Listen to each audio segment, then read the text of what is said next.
Here's one version of the map with those sites that we talked about. And when you look at the historical radiological assessment supplemental technical memorandum, you'll notice that you'll see these sites in one of those base-wide maps. So starting from the top going down, we have what we call the northeast corner, which is sort of a potpourri of areas that had to do with recycling activities during World War I. And then the upper little rectangle there is building 461, where we had some of the training activities which supplemented the pandemonium area too.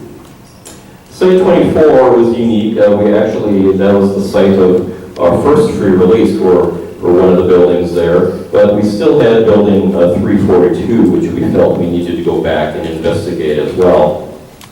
And then we have lot 69, which just because it was historically a storage yard for recycling, we did go back and take a look at that yard as well, even though it wasn't originally identified as something we were looking at back years ago.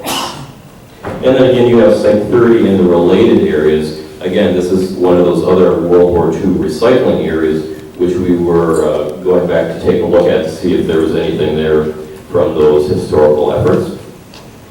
And then storm and wastewater lines. This is sort of unique because we're looking at whether or not there's anything in the storm and wastewater systems, they're two separate systems, related to two things. Number one, the 1950 radium spill in building 233, which is right there, and also from building 3, the historical optical shop, which you may have heard us discuss before. The optical shop had a drain connected to the sanitary sewer, so that led us to investigate this, what we call the force main that goes along Avenue M and ultimately to the wastewater treatment plant.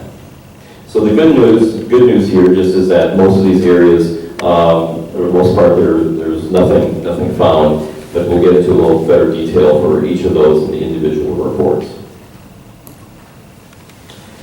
So now we're going to go into a few pictures just showing what the fieldwork looks like for some of those that haven't seen the individual presentations.